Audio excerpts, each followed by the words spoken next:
They can't tell that though. They don't know what's different.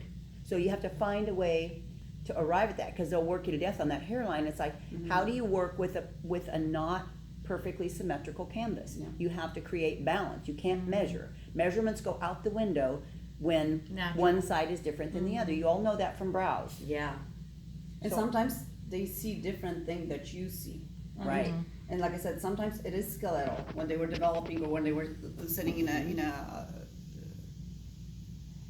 wound, right? And the way And then they they come lay down out, their and body. one part of the skull is more bulky, and the other one is flat or even slightly concave.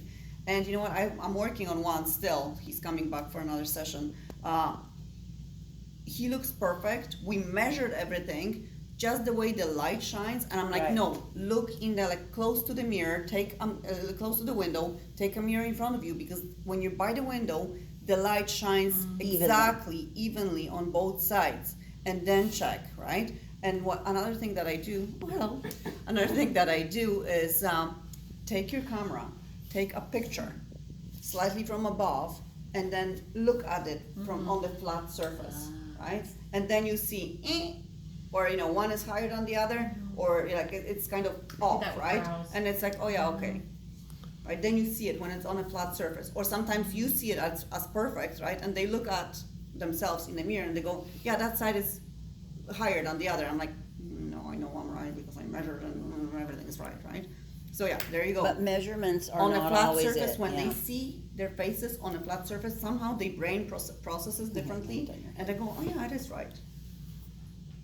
So yeah, there are different ways There's of different checking, ways right? of checking. I think, like when she takes a picture of it, I think that's another really, really good idea, because again, how we see a person and how they see themselves in their bathroom mirror where the light is or the window is, or how they perceive themselves is always going to be different than how we view them outwardly. We see them from all angles. People, you'll notice, very few people, even when they're doing their brows, know to turn to the side. They're just like They're this. going like this. Yeah, Yeah. yeah. So we're seeing them from lots of different angles, and I And think make that's sure the important. lighting is hitting them straight, right? Because if you have the light on one side, that is gonna create a shadow on the other side. Right. So this side looks nice and even, but because of the shadow and the, like, you know, whatever concave or convex skull or the hair that is in there, they will see this area as different. And I'm like, no. Move, or at least have two lights equal by light. the window, by the mirror, right, that are shining the same way. Or that Or if circular not, then one. it's like, yeah, take the mirror, go by the window, right? Make sure that you're facing the window, right? And then it kind of is more obvious, right? If it is any difference in Symmetry. you're making me nervous. Because lighting is really key to anything that we do, because it can change, it changes everything. It changes color, it changes the skin, it changes, you know. So if, and a lot of us, you know, if we don't own our places or haven't built our places custom for that, we don't have a lot of control over our lighting, or if your window's to your left or the window's to your right, or my lights are the worst. I mean, I want hot lights to work under so I can see, but when it comes time to looking at a hairline, then I've got all this shine off the scalp, you know. So I've got this sacrifice. It's the same with your photographs. We all don't have a perfect situation, so don't be afraid to move your client and take pictures, because that'll help you give them a different perception of themselves and help you make a good decision on that hairline. Or even if you measure everything and everything is perfect and you get the approval of the client, then they go home and they come back next time and go, oh yeah, we have to lower that hairline on one side. And I'm like, why? It looks even. Oh no, I was looking at it and looking at it every day. I look at it, I'm like, okay, you're in your bathroom, same mirror every time, same lighting. I'm like, where's your light? Do you have a window in your bathroom, right? That also affects the way it looks after it heals.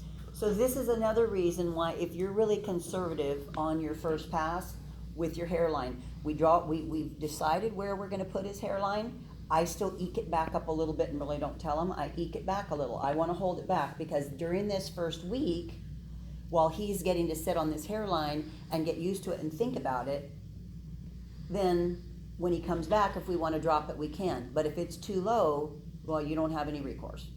So conservative. So this, coming up to this line, it's just sparse little dots. Like Yes. barely. It's light, faded. it's sparse, you're conservative on color, you're conservative on how low the hairline is, and you're giving the client a little bit of time to adjust. So I think when they come back the second time, everybody's a little bit more confident. He's had time to wear it, his wife's had time to look at it, or his girlfriend.